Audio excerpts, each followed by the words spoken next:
Hello everyone, I'm Nahyan Chowdhury and welcome to the Match of the Day full-time reaction. The final whistle had just gone in the Manchester derby at the Etihad Stadium, and with me to discuss all things that have happened is former England and Arsenal player Theo Walcott. How's it going, Theo?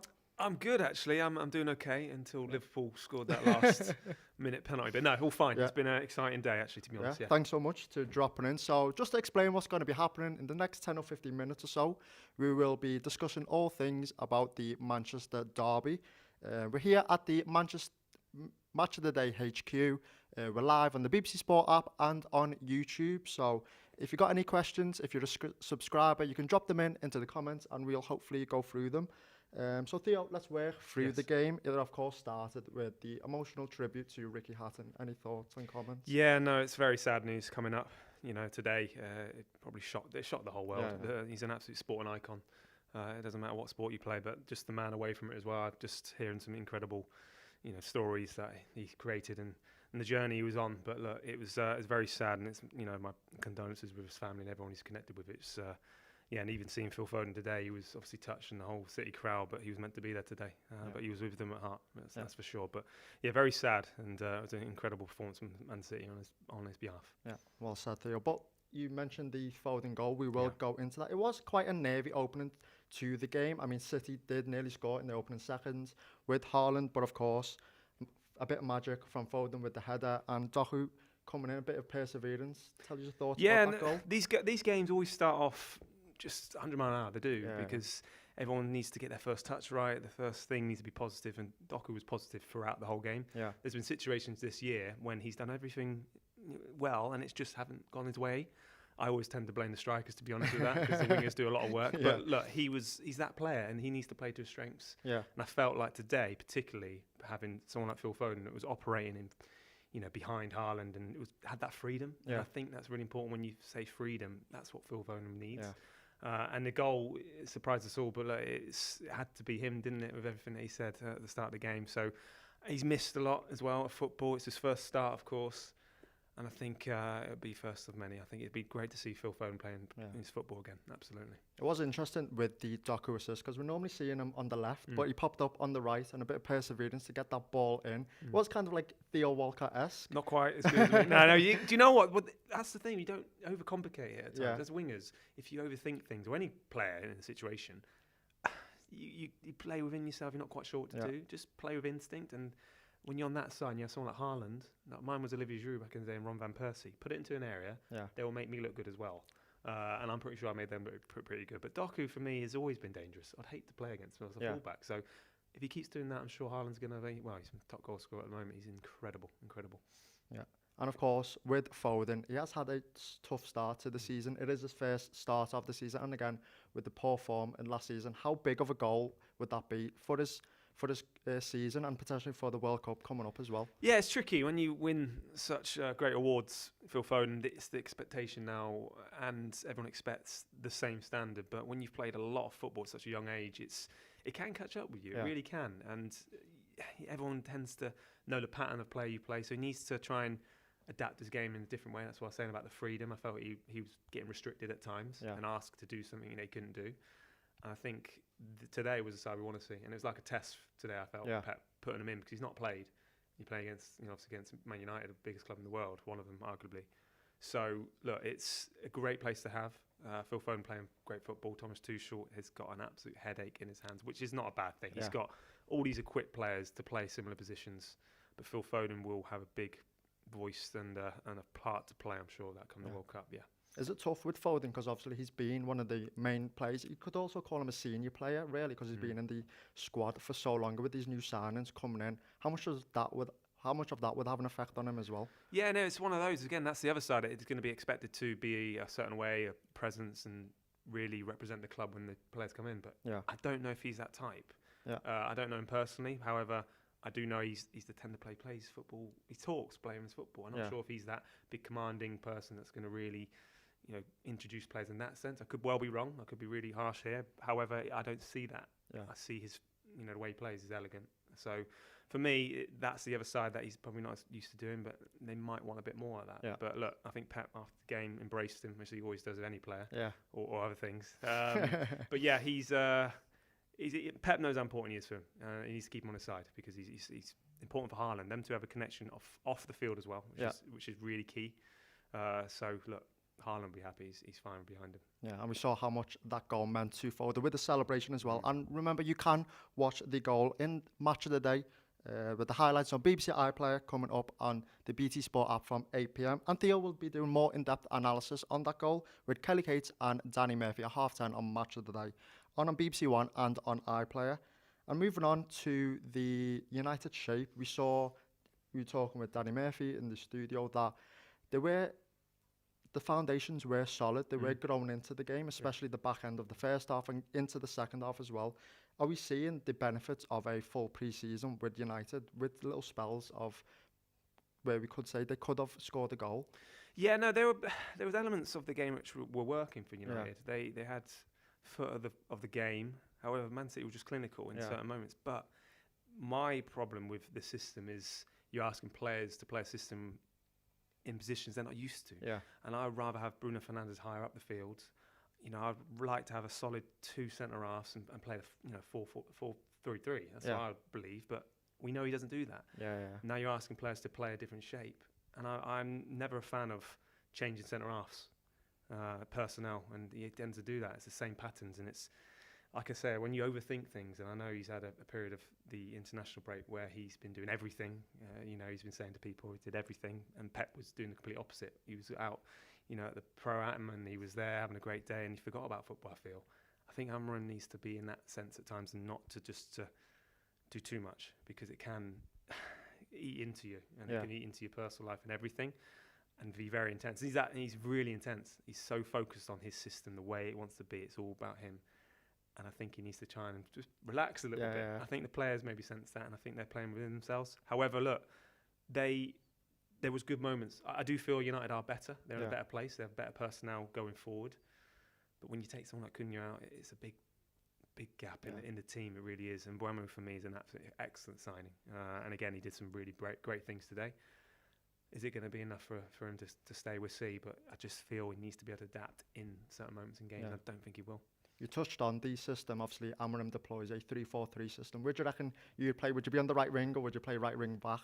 I feel I would be, if I played this system, I know Ahmad's on the right-hand side, and he's a left-footed wing-back, and that's, again, if you have a wing-back, I would always like to have the dominant side. So right foot, have a right wing-back, left, have a left wing-back. So I'll probably feature on the right wing-back, I'd say. I'll probably see my strengths. And when you got a big centre forward up front, why not put it into an area to let him attack it? I did notice at half-time when Šeško was talking to Dogu and just saying, look, you get a bit of space, just put it in. Like, I need to be able to test these guys.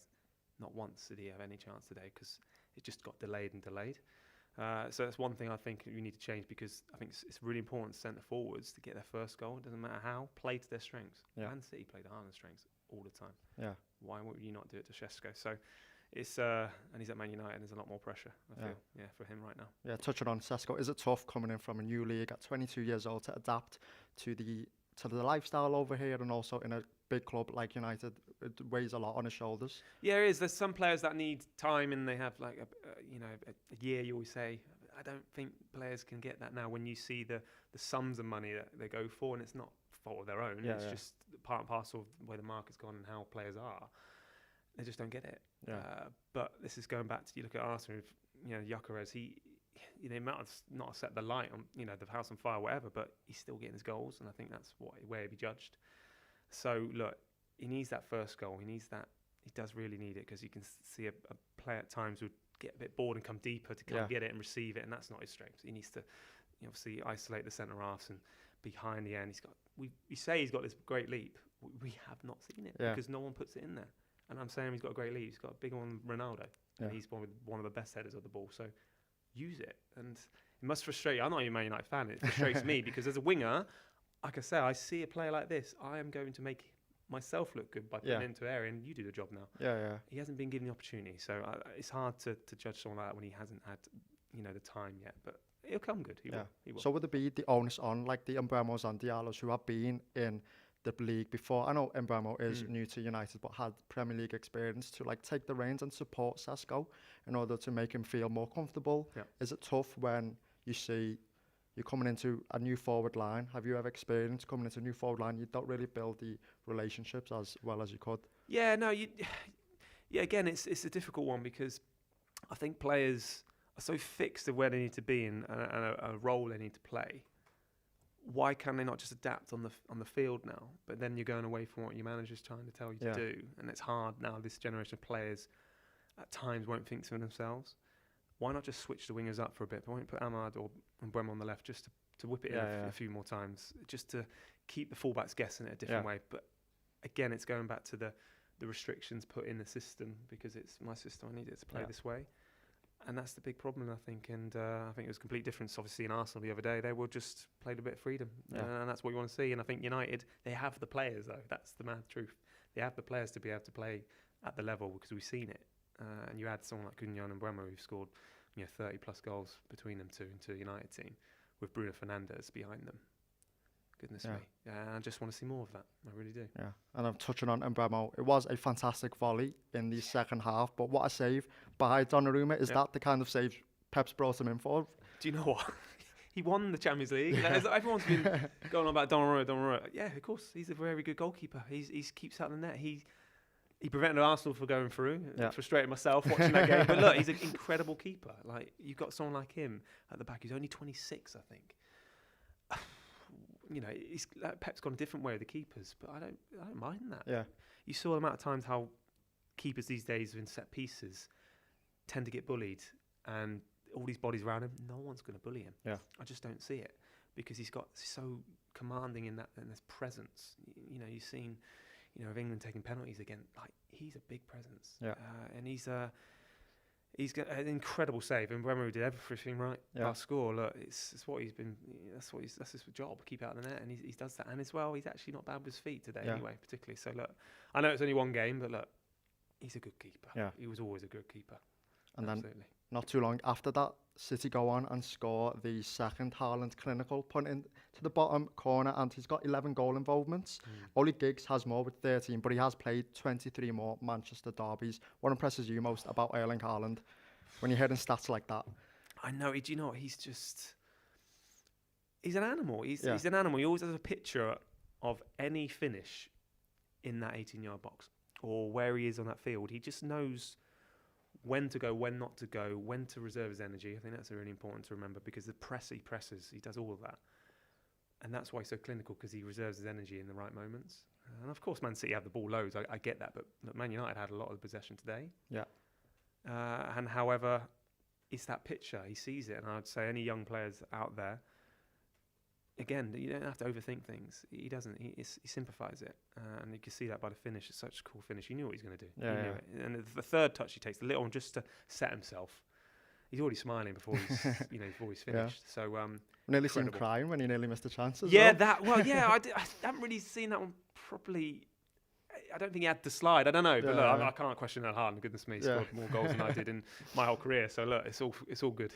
Yeah, but there is a lot of talk with Haaland. He may not have as many touches in the game and get involved, but does that really matter when he's putting in goals like that and winning games? Do you know what? No, it really doesn't. I know a lot of people look at stats and really focus on that, but I, quite frankly, my centre forward, for me, how many goals have you got at the end of the season? Yeah. And if he scored 20, 25, 30, whatever it will be, and it will be that's good enough for me. Yeah. Like in these big games as well, he knows when, to really come out of his shell. Of course, he had a great week international as well, so he's coming back from so much confidence, and he's already got abundance of confidence anyway. Yeah.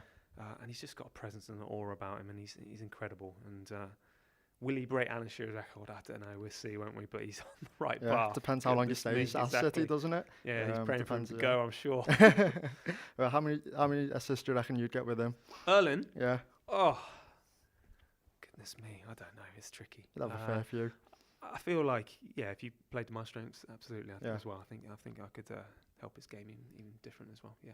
And of course, his second goal made it 3-0 to kill the game off. And yet, United couldn't really get back into the game. What do you make of United? Because they do have good spells, as we mentioned before. But what do you think needs to change in order to them to be competitive in the league? Yeah, well, again, there's been really good signs this year. There has been. They really dominate the ball a lot more. They're a bit more in the final thirds. They have been better. But I just say it's just trying to get the bodies to support Šeško in these moments. But that's where someone like Cunha helps that. You know, when you look at Bruno Fernandes and Cunha playing the same team, can they play in the same team? Only time will tell. But for me, it's all about the formation with the certain players you have if you want to get the best out of the forward line. Defensively today, yes, they conceded 3 goals. However, Man City was so clinical. Yeah. Forward lines, they need more bodies to support these guys because I just feel for them so isolated on their own. When you see these days teams really get back, they're fit now, they get back into formation to shape, then you got to try and break them down when you're still playing 5 at the back. It doesn't work for me. Yeah. And it's not, even though there has been signs of improvement, it's all about results when you're at Man United. And there's only time to tell, which we'll see. But he needs results, not just good performances or okay in patches. He needs wins now. He really does. And with those little nuances you mentioned, obviously they have 1 game until January after being knocked out of the League Cup. Is that a benefit or a detriment, having a long week to train for the game, or do you need the rhythm? Do you know what? I think at times it's because the players may or may not have days off. Who knows? You might be that intense that you're in on a Sunday or whatever it would be on a Monday. I think they need that time to get away from it at times because I say that how intense it can be. I think as well, you look at the Chelsea side when they finished 13th and they didn't actually qualify for anything, they ended up winning the league. I think it can help for players to recover and just to know the focus is just Premier League, to be honest. So I don't think there's any excuse there. And they should be at the intensity levels come weekend because they can work so intense during the week. They don't have obviously their distractions with other games. So look, they want to have those distractions. They're fit enough to play 2-3 times a week. They can do that. Yeah. But as a player, you want to play more games. More games, less training. Players just want to play games. Yeah, they do. So maybe they don't like all this time to train because it's still trying to figure out the system. Yeah. And they still can't quite get it. Yeah, it's a shame. And we've got a comment in the YouTube chat. The sooner United get Lisandro Martinez back, the better. Luke Shaw is a problem. United spent a lot on their front 3. Should they have maybe solidified in defence as well? Well, this is the same thing we're saying with, obviously the question there with Luke Shaw.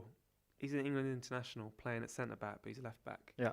Look, everyone will be like, oh, he's a footballer, he should be able to play anywhere, but he's played his whole career as a fullback. It's like putting me in centre mid now and expecting me to do a job. I ain't going to do it. I'm going to be lost. I'm not going to quite sure where my position's going to be, where to receive the ball at times. And he's in that situation. So, it's quick to judge players on, where they're playing. That's not his strengths. Yeah. It's the same with Bruno. It's the same with Mbeumo. It's the same with Ahmad. It's the same pattern. Yeah. But Luke Shaw's a very good player. He may have well been at fault in a couple of the goals today, but look, he's not centre half for me. It's not his, and Haaland played on that because he knows where the weaknesses are to affect the game. Play on that side because he knows I'd rather bully him than Delit. Yeah.